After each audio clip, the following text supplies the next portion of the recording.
संध्याकाळी किशोरराव जेव्हा फिरून आले तेव्हा त्यांची सून त्यांना म्हणाली की बाबा, संध्याकाळच्या जेवणात तुम्ही काय खाणार आहात, कारण आम्ही सगळे बाहेर जाणार आहोत.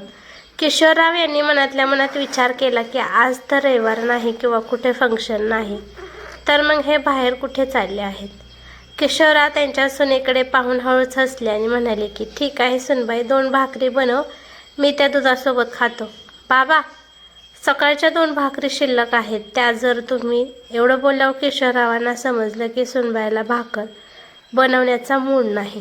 सकाळी त्यांच्या सुनेने खूप तिखट जेवण बनवले होते, त्यामुळे त्यांची तब्येत पण खराब झाली होती आणि आता पण सकाळची भाकर खाल्ली तर अजून तब्येत खराब होईल. म्हणून ते सुनेला म्हणाले की सकाळची भाकर मला पचणार नाही, तू ताजी भाकर बनव. हे ऐकून सून बडबड करू लागली, तुम्ही कधी मला समजून घेत नाही. 2 भाकरी केल्या किंवा 10 भाकरी केल्या, मला तेवढेच काम पडते. भाकरी बनवण्यावर किचन कट्टा परत स्वच्छ करावा लागतो. 1000 कामे वाढत जातात. किशोरराव आश्चर्याने पाहू लागले. त्यांनी तर फक्त 2 भाकरी बनवायला सांगितल्या होत्या, बाकीचं काहीसुद्धा सांगितलं नव्हतं. किशोररावांना राग तर खूप आला होता, पण त्यांनी राग गटागटा गेला. किशोररावांना जितक्या लवकर राग येत होता तितक्या लवकर निघून पण जात होता. अचानक त्यांना त्यांच्या पत्नीची आठवण आली. त्यांच्या पत्नीने कधीच त्यांना शिळी भाकर खाण्यासाठी दिली नाही. त्यांची पत्नी जेवणाबरोबर सलाड, दही, लोणचं, पापड हे नेहमीच त्या देत असायच्या. आज विचार करून किशोररावांना चक्कर येऊ लागली. अचानक किशोरराव त्यांच्या सुनेला म्हणाले, राहू दे सुनबाई, मी सकाळची भाकरी खातो. तू विनाकारण त्रास करून घेऊ नकोस. तुला बाहेर जाण्यासाठी उशीर होईल आणि असं पण तुझ्या हातची भाकर मऊ असते, चालेल मला. किशोररावांचं बोलणं ऐकून सून खूप खुश झाली आणि गोड आवाजात म्हणाली की बाबा, तुम्हाला चहा प्यायचा का? जर सुनबाई तू तुझ्यासाठी चहा बनवत असेल तर माझ्यासाठी पण थोडा बनव. त्यांना तर चहा पिऊ वाटत होता, परंतु ते आता त्यांची इच्छा मनातच दाबत होते. सून लगेचच किचनमध्ये गेली. इकडे किशोरराव विचार करतात की काय आयुष्य झाले आहे. माझ्यापाशी करोडाची संपत्ती आहे, मी हे घर अजून माझ्या मुलाच्या नावावर पण केलं नाही. तोच माझा एकुलता एक मुलगा आहे. मी मेल्यानंतर तुझंच हे घर होणार आहे, असं सांगून त्यांनी किती वेळा हा विषय टाळला आहे. बँकेमध्ये पण लाखोने रुपये पडले आहेत, तरी पण मला घरात 2 भाकरीसाठी आणि चांगल्या चहासाठी तरसायला लागत आहे. जर माझ्यापाशी एवढे पैसे असून पण माझे हाल आहेत आणि ज्यांच्यापाशी काहीच नसेल त्यांना तर कशी वागणूक दिली जात असेल.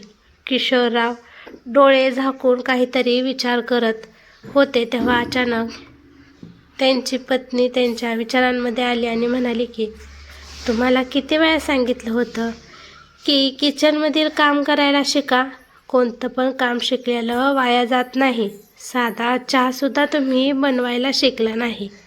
आता तुम्हाला त्याची गरज आहे ना. तुम्ही माझं कधीच ऐकून घेतलं नाही. त्यांच्या बायकोचं बोलणं ऐकून किशोररावांना समजत होतं, पण ते काही करू शकत नव्हते. बायकोच्या आठवणी त्यांना रडायला आले आणि डोळ्यातील अश्रू गालावर ओघळले. जेव्हापासून त्यांची पत्नी त्यांच्या आयुष्यात आली होती तेव्हापासून त्यांनी कधीच घरात लक्ष दिले नाही, कधीच कोणतंच काम केलं नाही. आपल्याला चांगली बायको मिळाली म्हणून त्यांचा व्यवसाय पण खूप चांगला चालू लागला आणि त्या व्यवसायातूनच त्यांनी घरदार आणि मुलाचं शिक्षण केलं. शिवाय मुलाचं शिक्षण पण केलं आणि गरजेच्या टायमाला आता हातात पैसे पण आहेत. त्यांची पत्नी पण खूप सांभाळून पैसे वापरत होती. किती पण पैसे आले तरी कधीच त्यांनी उधळपट्टी केली नाही. कधीच त्यांनी बाहेर जाण्याचा, खाण्याचा, फिरण्याचा किशोररावांकडे हट्ट केला नाही. त्याने मी दुसऱ्यांच्या आनंदात आनंद मानत होत्या. किशोररावांनी खूप चांगलं पुण्य केलं होतं म्हणून त्यांना गुणाची बायको मिळाली होती. किशोरराव आपल्या पत्नीची खूप इज्जत करत होते, तिला खूप आधार देत होते, पण ही गोष्ट ते कधी त्यांना बोलू शकले नाही. किशोररावांना आता वाटू लागले की आपण बायकोला बाहेर फिरायला घेऊन जायला पाहिजे होते, बाहेर हॉटेल खायला न्यायला पाहिजे होते, कदाचित एखादा गजरा आणून तिच्या केसात माळायला पाहिजे होता, रोमॅन्टिक होऊन तिच्यासोबत गप्पा मारायला पाहिजे होतं. असे अनेक क्षण आता त्यांना आठवू लागले होते आणि ते क्षण आपण आपल्या बायकोसोबत घालवले नाही यामुळे त्यांना वाईट वाटत होते. रोजच्या धावपळीमुळे आणि जिम्मेदारीमुळे त्यांना कधी त्यांच्या पत्नीकडे लक्ष देता आले नाही. पण जेव्हा त्यांची पत्नी हे जग सोडून गेली तेव्हा त्यांना सगळ्या गोष्टीचा पश्चाताप होऊ लागला. मी पैशाच्या मागे धावलो, परंतु आपण बायकोला पुरेसा वेळ दिला नाही याची खंत त्यांना वाटत होती. त्यांच्या पत्नीला हरिद्वारला जाण्याची इच्छा होती. खूप वेळा ही इच्छा त्यांनी बोलून दाखवली होती, पण त्यांची ही इच्छा घरातल्या जिम्मेदाऱ्यामुळे किशोरराव पूर्ण करू शकले नाही. अचानक कोणत्या तरी आवाजाने किशोरराव विचारातून बाहेर आले तर त्यांचे दोन्ही पण नातवंड ट्युशनमधून आले होते. आल्या आल्या ते दप्तर ठेवून किशोररावांकडे आले आणि म्हणाले की आजोबा चला ना बाहेर, आपण मस्तपैकी खेळू. या क्षणातच किशोरराव आनंदी राहत होते. किशोरराव काही म्हणायच्या आधीच सुनेने मुलांना आवाज दिला, मुलांनो आजोबांना सोडा आणि लवकर खोलीत या, आपल्याला आज पार्टीला जायचं आहे. तुमचे बाबा आता लगेच येतील. मुले पण पार्टीचं नाव ऐकून पळतच आईकडे गेली. मुलांसोबत राहून किशोरराव मुलांसारखं वागत होते. एवढेच काही क्षण त्यांना आनंद देत होते. अचानक हवेच्या झुळूकमध्ये त्यांची पत्नी आली आणि म्हणाली की अहो थंडी किती वाजत आहे, कमीत कमी अंगावर शाल तरी घ्या. आपल्या पत्नीचे हे अनुपस्थित बोलणं ऐकून किशोरराव अंगावर चादर घेऊन बसले. तोपर्यंत त्यांचा मुलगा शुभम पण आला होता. तोपर्यंत त्यांची सून चहा घेऊन आली आणि ते चहा पिऊ लागले. चहा फक्त पित होते कारण त्याला अजिबात चव नव्हती. त्यांना आठवलं की त्यांची बायको इतका सुंदर चहा बनवत होती की दिवसभर त्यांच्या जिभेवरती चव रेंगाळत होती. थोड्या वेळाने ते उठले आणि स्वतःचं कप धुवू लागले आणि देवाला म्हणू लागले की देवा, बिना बायकोचं आयुष्य कसं काढू, तिच्याशिवाय माझं आयुष्य अपूर्ण आहे, जगू का मरो असे मला झालं आहे. त्यानंतर किशोरराव एक पुस्तक वाचत बसले. वाचत असताना त्यांची नजर अचानक तुळशीकडे गेली. त्यांना जाणवलं की नाराज झालेल्या तुळशीच्या चेहऱ्यावर स्मित हास्य आले आहे आणि हे पाहून किशोरराव आपण स्मित हास्य करू लागले आणि मनात विचार आला की आता रोज आपण उठून तुळशी मातेला पाणी व्हायचे. त्यांना आठवलं की त्यांची पत्नी रोज तुळशी मातेला पाणी देत होती आणि रोज संध्याकाळी तिला तिच्या पुढे दिवा लावत असायची. आता संध्याकाळच्या वेळी देवापाशी पण दिवा नव्हता आणि तो तुळशीपाशी पण दिवा जळत नव्हता. त्यांची बायको खूप संस्कारी होती. माहीत नाही तिच्या अंगात एवढे गुण कसे आले होते, जणू साक्षात ती लक्ष्मीच असावी. सुनेला पण हजारो कामे असतात, त्यामुळे तिला देवाकडे लक्ष देण्यासाठी वेळच नसतो.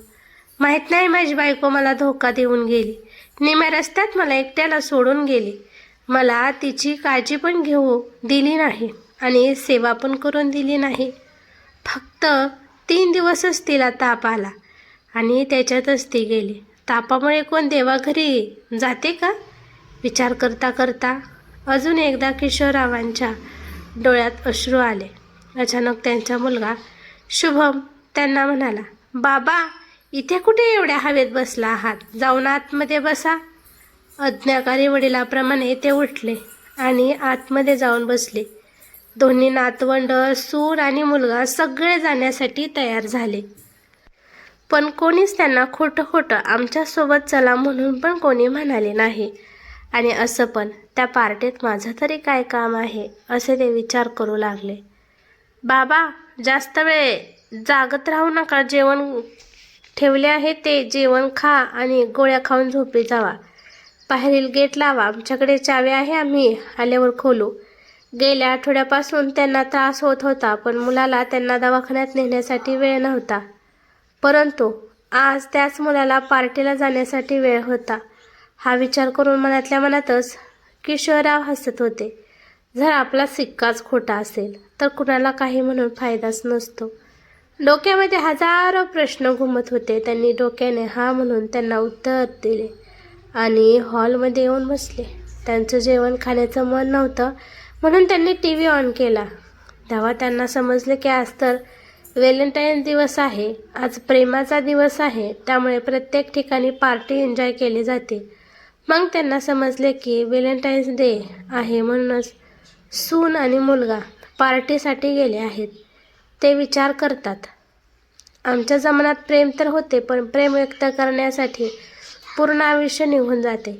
त्यांनी कधीच माझं तुझ्यावर खूप प्रेम आहे किंवा मला तू खूप आवडते असं कधीच ते आपल्या पत्नीला म्हणाले नव्हते.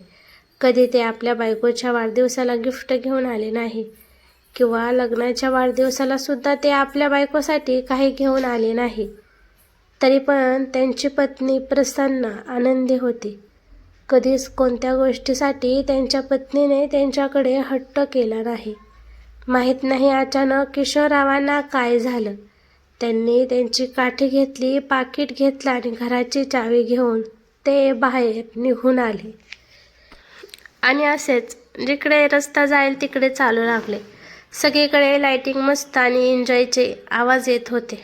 शिवाय सगळीकडे गुलाबाचे फूल पुष्पगुच्छ विकायला होते. हे सगळं पाहून किशोररावांचं मन विचलित झालं होतं.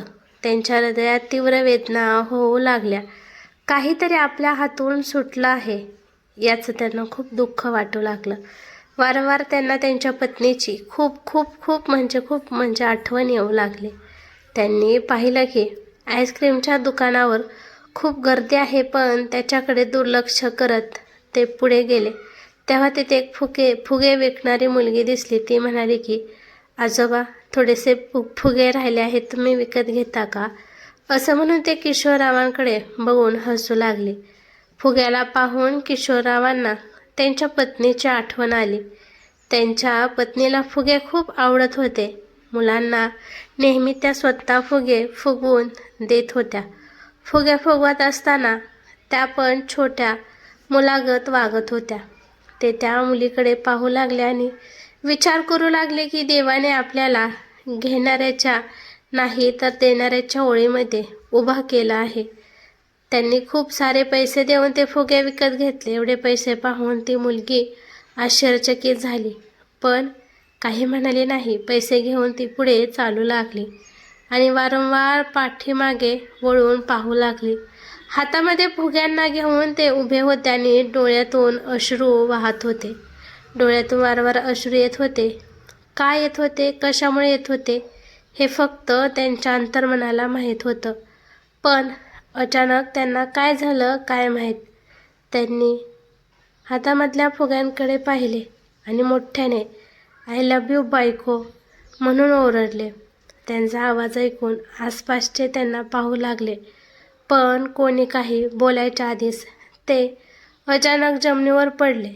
त्यांचा श्वास फुलू लागला. कोणालाच कळत नव्हतं की हे कोण आहेत. किशोरराव या जगाच्या दुनियेतील अनेक वस्तू आणि पैशातून मोह काढून ते त्यांच्या पत्नीकडे निघून गेले होते. बायको ही केवळ एक पत्नी नाही, तर ती एका कुटुंबाचे आधारस्तंभ आहे. ती पतीला सुखदुःखात साथ देते, घर आणि कुटुंबाची काळजी घेते आणि मुलांना योग्य आई, शिक्षण आणि मार्गदर्शन पुरवते.